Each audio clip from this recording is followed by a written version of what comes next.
Lokole info polele magazine télé oyo ezali kopesa bino basango. Lelo toyi komono ikonyo la biso déjà plus ou moins 4 ans. Mais l'autorité ba ko ça lelo goti. Ya politique na patience. Toye pona ko sale la Congo pe ba congolais. Toye pona ko yiba mboko te ko boma yango te. D'ailleurs eloko ko bomeza susu te po ese kufa. Sécurité,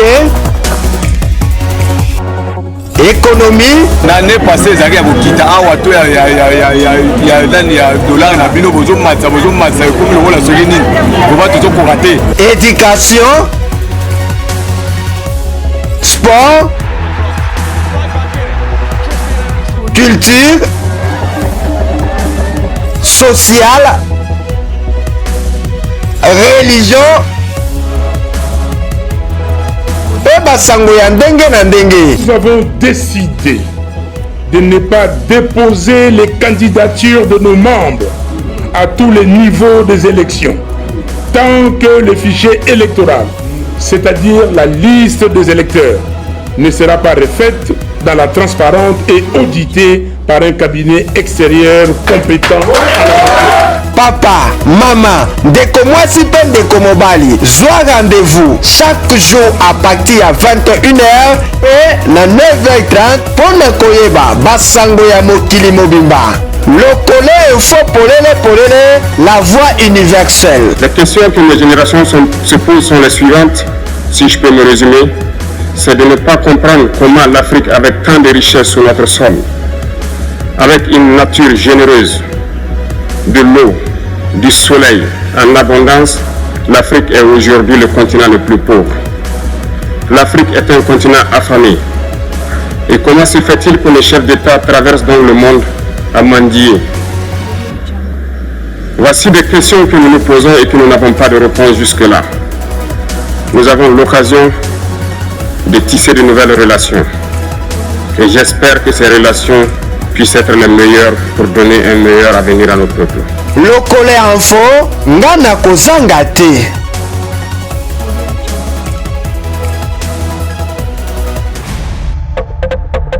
Lokole info, polele.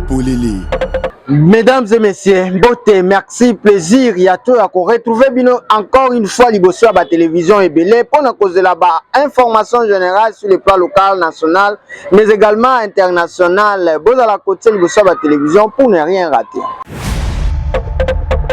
Lokole info, polele. Tofongola édition après l'IWA, il y a général, gouverneur militaire. Ya Nord Kivu gouvernement congolais na canal ya mokonzi ya mboka Fati Beton a autorisé ba membre nyonso ya ba service ya sécurité ya Nord Kivu pe ba volontaire bazali autorisé ya kotenir manduki na souci ya kobundela mboka. Ezali ba confirmation à travers message oyo ya vice gouverneur ya Goma aibaki bongo kopesa na presse ba précision yango yo. Lokole info, polele.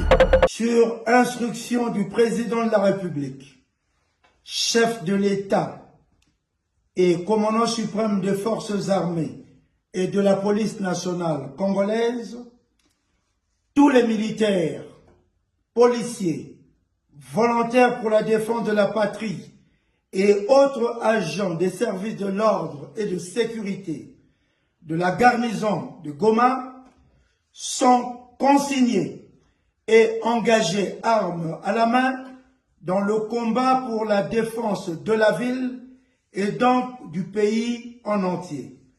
Et cela, chacun sous le commandement de sa hiérarchie. Il y va de l'honneur et de la souveraineté de notre pays.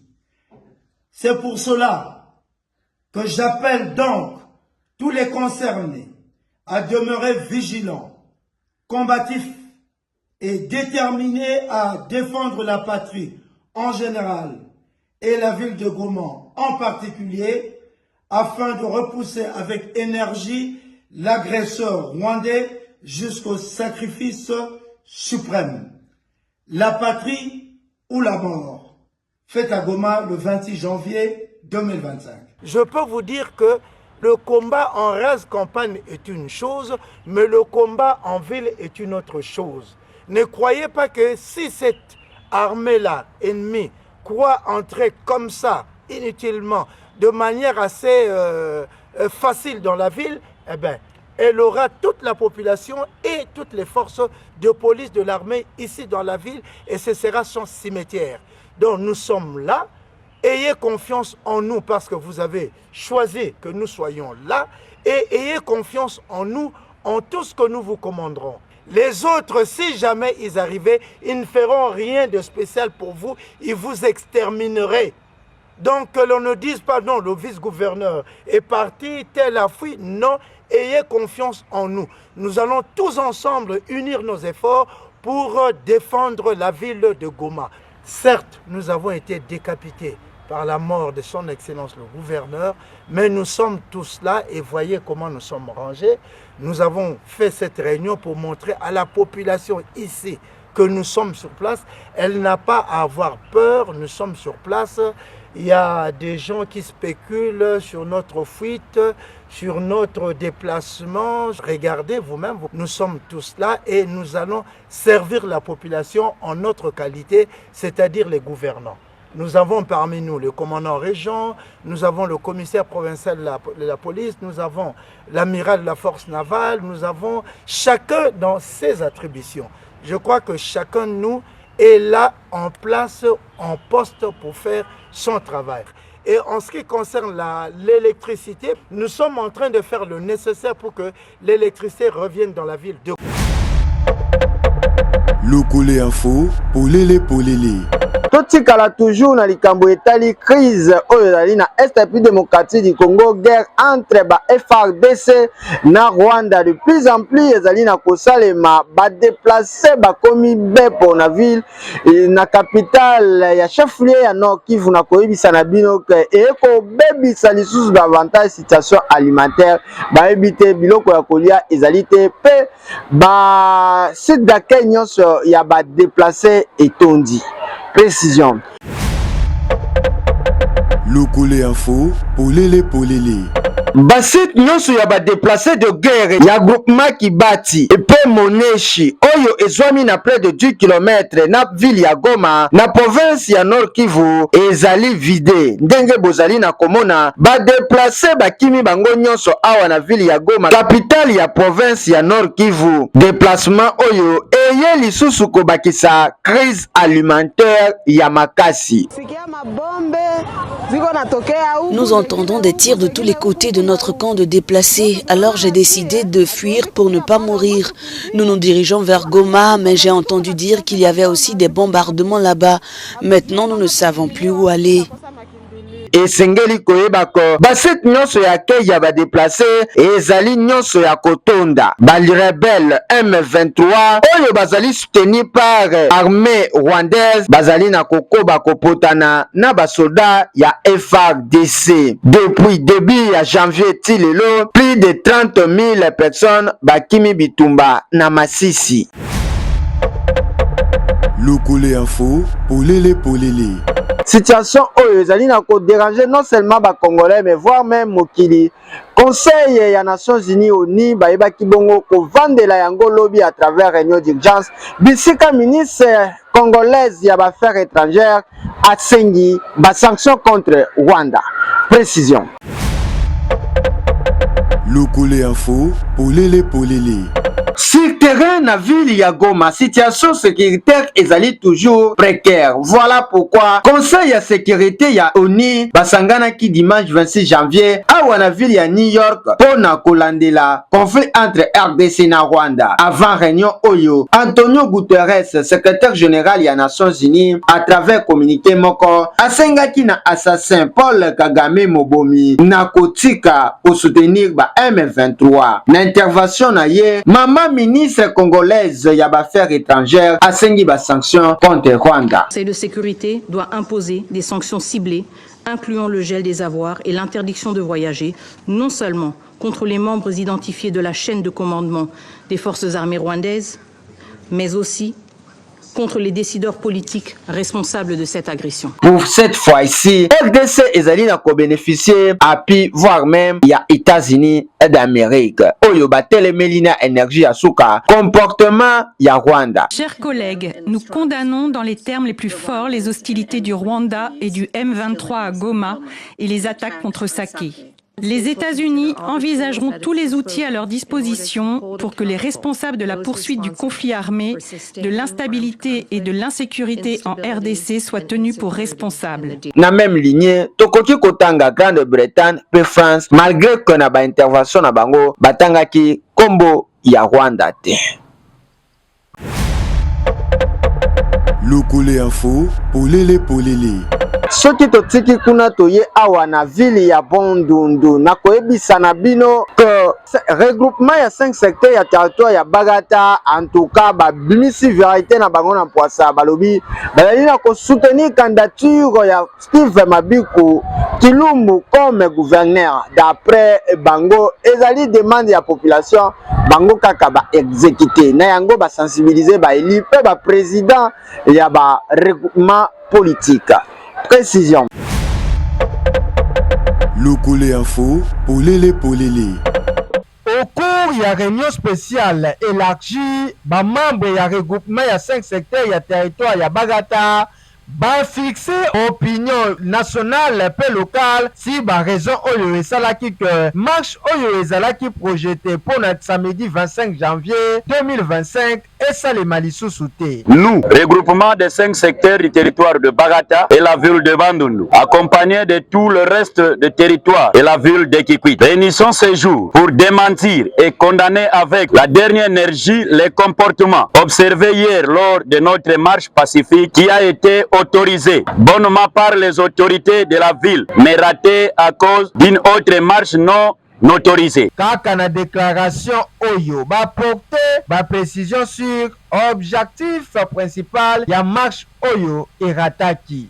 De ce fait, nous dénonçons, déclarons et éclairons à la face du monde que la marche d'hier n'avait pas l'idée de soutenir un des candidats, mais plutôt la candidature du territoire de Bagata au gouvernorat de la province d'Ikwilu. Noir sur blanc, regroupement ya 5 secteurs ya Bagata territoire, peu ensemble ya population kwiloise va déclarer ouvertement soutien na bango en faveur ya candidature ya Steve Mabiku Kilumbu, le manager. Nous témoignons ce jour notre soutien à la candidature du digne fils du territoire de Bagata et de la province d'Ikwilu en général, à savoir Steve Mabiku Kilumbu et son fils Jacques Madinunga. Félicitations.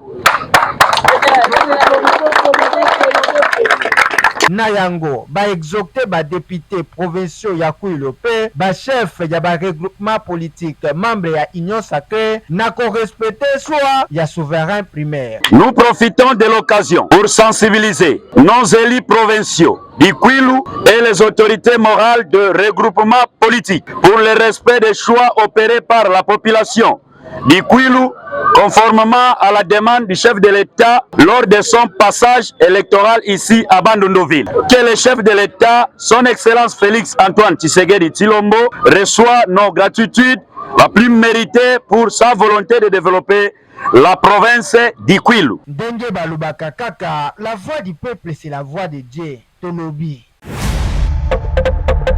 Lokole info, polele. Totika kuna tokoyebisa na bino ko ezali succès total mission oyo wapi PCA Trifon Kinkei Mulumba ya RVA asalaki awa na ville ya Bandundu tour ya baterrain oyo ya bango ezalaki expolié. Gouverneur des provinces azui mokano ya ko rendre bango yango ezali ba confirmation oyo bokozo à travers élément oyo. Précision. Lokole info, polele. Fini terminé, makelele autour ya occupation illégale ya piste aéroportuaire ya Bandundu. Grâce à mission ya président ya conseil d'administration ya régie des voies aériennes RVA na Mukuse, professeur Trifon Kinkei Mulumba bakala ya ngolo. Tika na communiqué na binoko province ya Kwilu à travers décision ya son excellence Félicien Kiwai moi du gouverneur des provinces ba rendre na RVA terrain na bango. Ndenge PCA azali na ko expliquer awa. Mission officielle à Beto Salakawa, les Beto Waka, que piste aéroport Wandaka envahi, occupé l'espace Yankaka. Commandant Mesonula Bet Mikanda, il y a même alerté Beto, Betme Kumawa depuis 3-4 jours, et Boubouyaï, avant de voter à Kinshasa, la nouvelle Yambote Mekuisa, gouverneur Yandi Moshime Tubake, pour qu'il y ait problème vert, pour mettre place na bombe kwanda, pour sa place en Kaka. Il y a Mbote. Parce que voilà ma sécurité, il y a sûreté, il y a avion, et que Tambula, il y a avion, que quoi atterrir, que quitter, avion, que mata, que ti ba norme, ba loi, mais salamaga que jamais nous ont fait de voir finalement il y a piste et aéroport partout na ba bois l'avion surtout pour respecter la norme ina yo que ve ba bois l'avion surtout mo que ba na ba Mputu na ba Afrique na Asie na Amérique yo les voir avec na Congo mpamba bet ko respecter yo ve parce que bet yo surtout bet que membre de l'organisation OACI boke benga yo OACI Organisation internationale de l'aviation civile. Donc, il fallait que ça pour que faire respecter les principes. On a que gouverneur ben initiative Yandi Moshi na kokatula ba bimi na vanda kutunga mapana. Yoge kiese mingi bet me kopesa de merci mingi samna décision ina mais salama bon so mutu baka ina yame tuba na monoko bet kiti besoin ya kubaga ba papier qui quoi tester ba bima ina. Voilà. Face à l'exploit, il y a mission, il y a délégation, il y a conseil d'administration, il y a RVA, M. Makolo, commandant de l'aéroport national, il y a Bandundu, Atalisi et Sengonaye. Mon ampleur, il y a dossier Bakama. Donc, comment on dirait, problème personnel, il y a mou. Je suis un simple représentant. On fout le mouké de Kinshasa. Kanabe, bimana mouké tout, babé zola ko wa mounouve, mouké salami kanana wapi, na Kinshasa. Papa président du conseil d'administration, papa Kinke, administrateur, Mukenge, na délégation nabo, bomé kwisa. Je pense que nous va trouver la même chose. Ça mou comment va là la dia nanzo. Yo comment makambo nkaka. Mais muke pesa merci mimpi, tina gouverneur yame songa mono, gouverneur intérimaire Luma. Ame toi non, betu régler yo na amiable. C'est comme ça, muke na kiese mingi, ba mfumu yaka nabozo vanda watango na mwesi, yeno salamu bien. Mais mbasi, boke bako avion, boke kwenda. Mais makambe kuma très bien. Lokole info, polele. Toti Kakuna, Tolobela Kilt spécial, Oyesaïma qui église Sion Tabernacle, il y a pasteur Jean Djeka, et Oyoapi invité spécial, Isaac Bongo. Honorable Joseph Gibale le révérend Naponaya qui pasteur azosala yango kitoko kozwa idée bokanisa kaka ba politicien ndeti baye bakanzambete mais oyo ezali le contraire. Vive l'image. Lokole info, polele. Ezalaki ndeti kaka na lola lelo dimanche 26 janvier 2025 na église Sion Tabernacle ya révérend Jean Djeka awa tozali na quartier 3 rivières commune ya Basoko na ville ya Bandundu. Louange pe adoration masanjo ndenge kaka ozali na komona ezalaki au rendez-vous basantu ya etonga oyo bazalaki honoré par présence ya révérend pasteur honorable Joseph Brunel Gibale, l'homme de dimension, député provincial. Wapi ateyaki libota oyo autour ya thème kitoko ngonga ya bénédiction na yo ezali déjà fixé. Tiré na mokanda ya 2 Pierre chapitre 3 verset 8. Ça complira instantanément. Aujourd'hui, il s'appelle Jésus. Il n'est pas je serai. Parole qu'il a prononcée dans ta vie. Il y a pris des délais. La date d'aujourd'hui.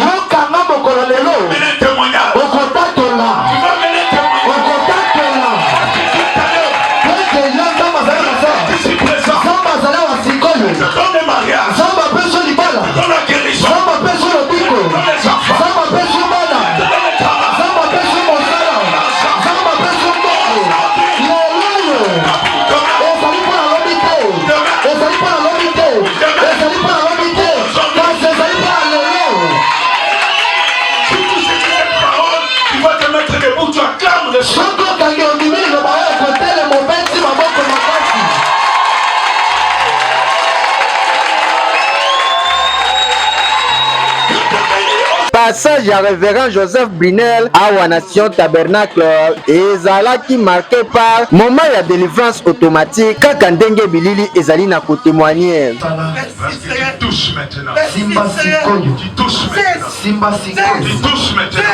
Na suka ya masanjoli oyo basantu ya etonga oyo babondelaki na ntina ya misala pe baprojet ya mowumbu kati na nkolo Joseph Brunel.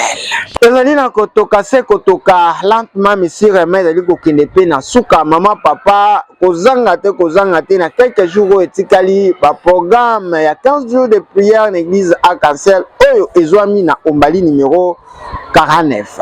Précision. Lokole Info, polele.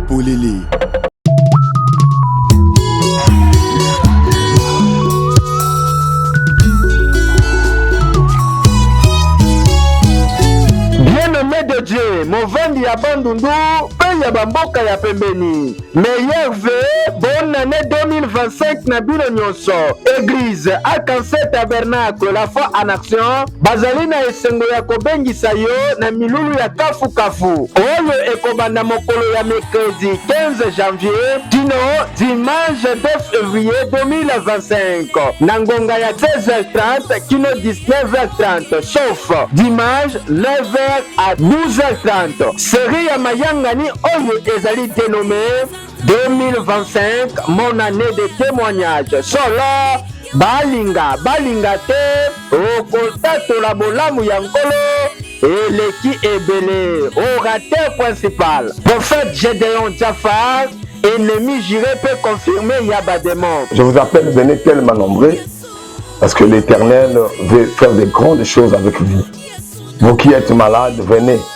Jésus-Christ est incapable de vous guérir. Vous qui avez des problèmes, venez. Jésus-Christ est le solutionnaire. Vous qui êtes au village, partout, peu importe votre problème, Jésus-Christ est capable de vous accorder la solution au problème. Alors cette campagne va se passer dans l'avenue Ombali numéro 49 dans la commune de Dissas.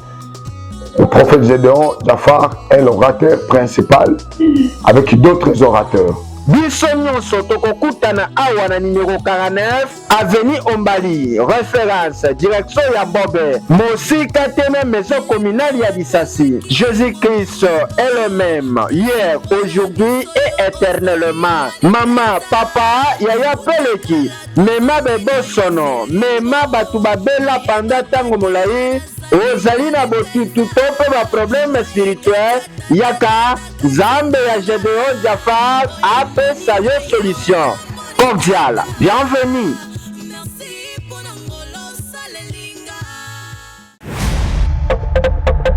Lokole Info, polele. Lokole Info, polele. Nakokita na ye awa na aéroport national ya Bandundu vendredi 24 janvier 2025. Honorable patriarche Jean-Philbert Mabaya Gizi, autorité morale ya Lingomba politique CDCR, bakisela ye député provincial ya Kwilu Elia Masimanimba azalaki accueilli par quelques députés provinciaux bakisa lisusu bakadre ya famille politique na ye CDCR. Devant presse a communiqué boye. Sabubuya na bois la Bandundu ville qui est capitale de la province na Beto. Comme nous Zaba, on est bien Beto na plénière il y a assemblée provinciale. Sambo Beto Koubana d'abord validé en tant que député provincial et ensuite on verra le reste, on verra le programme de notre président du bureau d'âge. Et puis on suivra. Ndenge bozali na komona, honorable Jean-Philbert Mabaya Gizi a participé avec impact na idéologie na séance plénière ya vendredi oyo ezalaki essentiellement on a validation ya ba pouvoir na bango comme ba député provinciaux ya Kwilu ba ponami ya Masimanimba et yokani. Lokole Info, polele.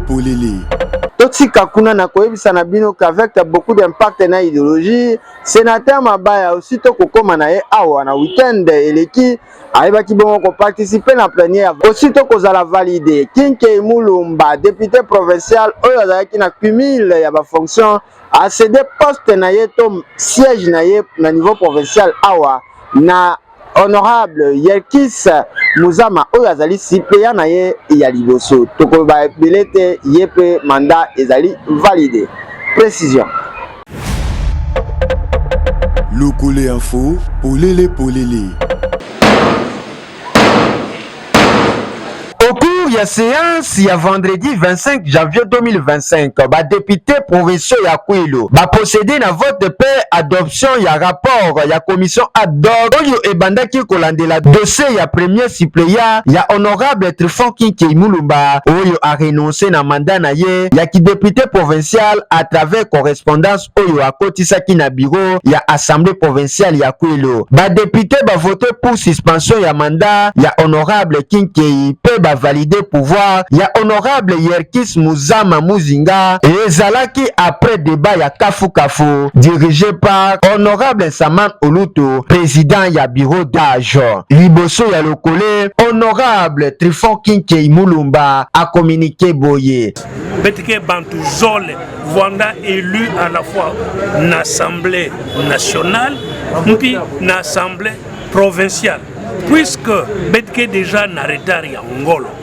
Moule Kukingi savait boala na munu province na munu sam na muvwana na bamanda yonso zole na poche na munu alors que mu fete muketi possibilité loi me pesa munu ya céder pouvoir na mono na premier suppléant de sorte que ya banda kisalu immédiatement betu na province na beto betketi besoin ya action fait yantika bubuyai mbasive mbasive bubuyai. Voilà pourquoi un grand responsable sans kukinga umetuba puisque muketi ba pouvoir tatu moshi na déjà umekucéder kaka na même idéologie honorable Kipalamoto a talisi que validation ya pouvoir ya suppléant ya honorable Trifon et Salemi selon respect ya mibeko. Je vous prends témoin beno ba journaliste ntango abekele na kati ya misikle ya Kwilu ya kele na bois la Bandundu réellement beme mon avait commission Canada même on avait alors de conclure sinon il était bampangi animé d'une mauvaise volonté qui veut nuire ina boketuba mais je vous rassure que la commission était bel et bien créée. Lokole Info, polele polele. Honorable Brunel Joseph Yepe a participé na plénière ya validation ya mandat ya ba député ya Massimanimba wapi avant plénière azalaki accueilli vivement chaleureusement par famille politique na FDC ya Modeste Batu Lukwebo. Retour na image. Lokole Info, polele polele.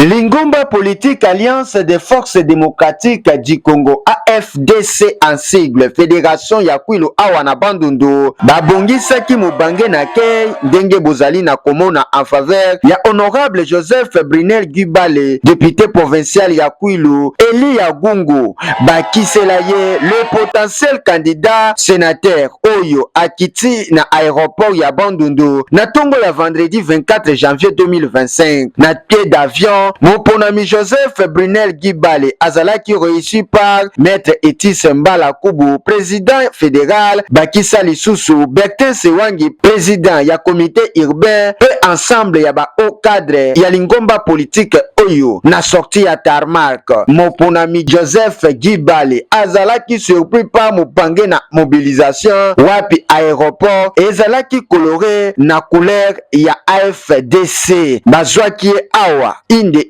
tina résidence na ye mobilisation ya ntembe oyo ezali na témoigner force ya Lingomba politique ya professeur Modeste Batu Lukwebo awa na ville ya Bandundu devant le collège honorable Joseph a communiqué boye Kinshasa na ukanga maboko ve ngipeza bampila élection na betu ya Kwilu pour bloquer na ya koma donc il fallait que ça la lobbying moi aussi pour trouver d'abord une solution gloire à Dieu l'élection mais 4 au salam à Massimanimba mais yo même en tête veut parce que c'était tout le bureau définitif na pour ça l'élection ba sénateur na ba gouverneur.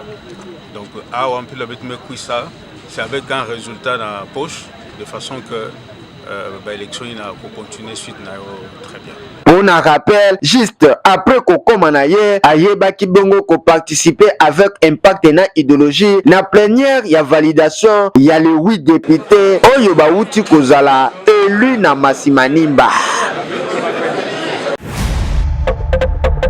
Lokole Info, Polele. Tout kakuna to revenir sur ouverture, to lancement, il y a deuxième phase, il y a campagne, il y a sensibilisation, il y a civisme citoyen.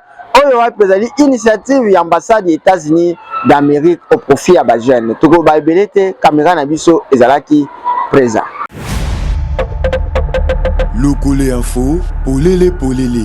Rendez-vous le jeudi 23 janvier 2025 à Wanasali ya gouvernorat ya Kwilu na Bandundu. Et selemi na ndenge ya succès kaka ndenge bozali na komona. Otuninga nini ezali nde lancement officiel ya deuxième phase ya American Spite Post-Election Programming. Oyo ezali programme ya sensibilisation accès sur civisme citoyen. Tika na yebisana binoko 14 villes ya Congo Kinshasa ba bénéficiaires ya programme Oyo dans ville ya Bandundu bazalaki connecté na Kinshasa à travers vision conférence pour na participer na cérémonie ya lancement Oyo epesamaki par excellence Idia Irele, ambassadeur ya États-Unis d'Amérique accrédité na Kinshasa. Et exposé na ye ezalaki suivi na mubangere ya échange entre bilenge na bakonzi ya politique bakisa lisusu ya société civile Oyo bazalaki présent na cérémonie. Liboso ya caméra Priscille ya Piebe, coordonnateur ya programme Oyo awa na ville ya Bandundu a communiqué boye. Lelo tokutani na bilenge pena ba Kondi